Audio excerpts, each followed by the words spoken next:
Trickling filters are artificial beds of crushed stones or other porous media through which the settled sewage is allowed to percolate. It is widely used for biological treatment of wastewater in order to remove organic matter. Trickling filter, also known as percolating or sprinkle filter, is like a well having depth up to above 2 meters and filled with some granular media. The sewage is sprinkled over the media, which percolates through filter media and is collected through the under drainage system. A modern trickling filter consists of a bed of highly permeable media to which microorganisms are attached and sewage percolates or trickle down, and hence the name trickling filter. The filter media consists of rocks varying in size from 25 to 100 mm. The depth of rock varies from 0.9 to 2.5 meter, averaging 1.8 meter. A rotating arm, distributor arm, is provided to evenly distribute sewage. The air is also provided through under drainage system from ventilation of filter.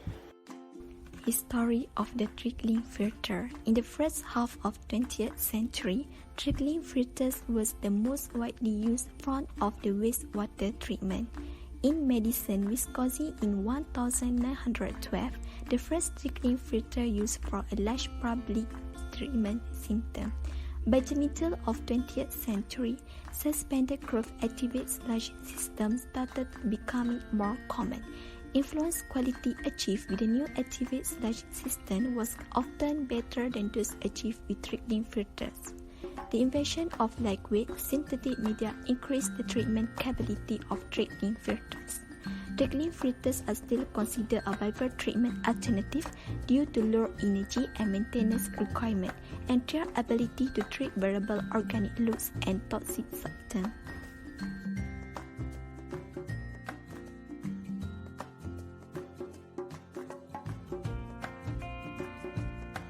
Now that the wastewater has been pumped into the trickling filter, the mechanical and physical process of primary treatment are complete. The next step is biological treatment, which is known as secondary treatment process.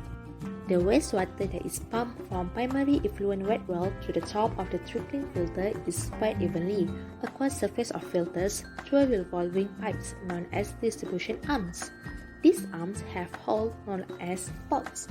Biological treatment process happens when microorganisms consume organic matter in wastewater and convert it into carbon dioxide, water, and also energy for their own growth and reproduction. The microorganisms grow on plastic cross-flow type media which looks like a honeycomb. The media in each filter is the cross-flow design which enables more biological treatment to be accomplished in a smaller spaces because of the increase of surface area. The microbial slime growth on the trickling filter media is called biofilm. It is where the microorganisms such as nematodes, stalk ciliate, and rotifers live inside and helps to break down organic chemical bond in the waste. When biological treatment in the trickling filter is complete, the microorganisms have eaten their fill and grow in size. They will die due to the lack of oxygen. Then they will fall off from the trickling filter media and exit at the bottom of the filter as a solid called secondary sludge. The clear water discharge at the wells.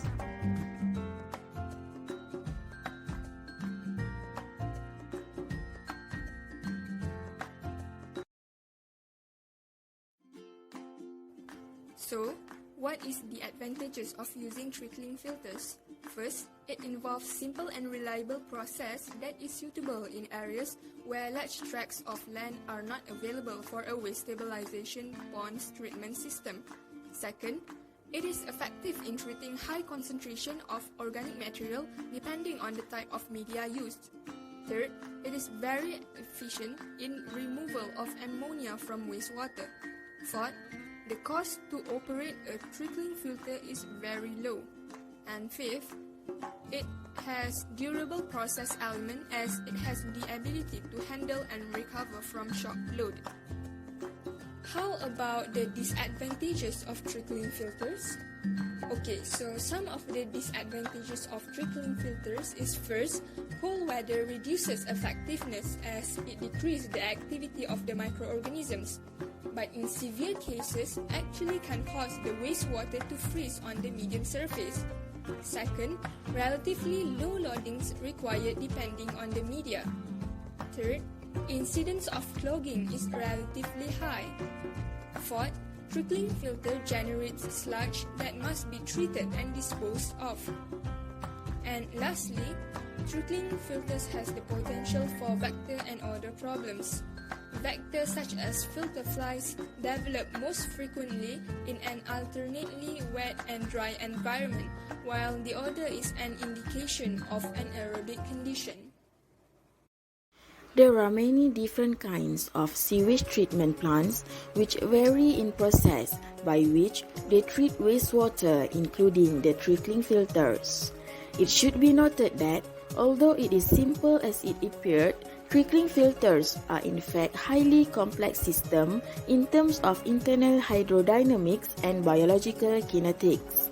Their dimensioning, therefore, can only be based on empiric formulations derived from pilot studies and from results achieved with treatment plants. Our Earth is surrounded by 70% of water, out of which only 2.5% is fresh water.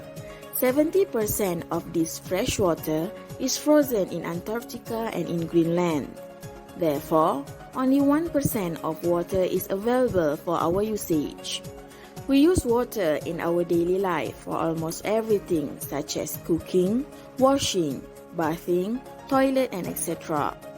If we recycle water for this purpose, demand for fresh water can be reduced. Therefore, it is important to treat sewage and reuse this treated effluent for our daily activities.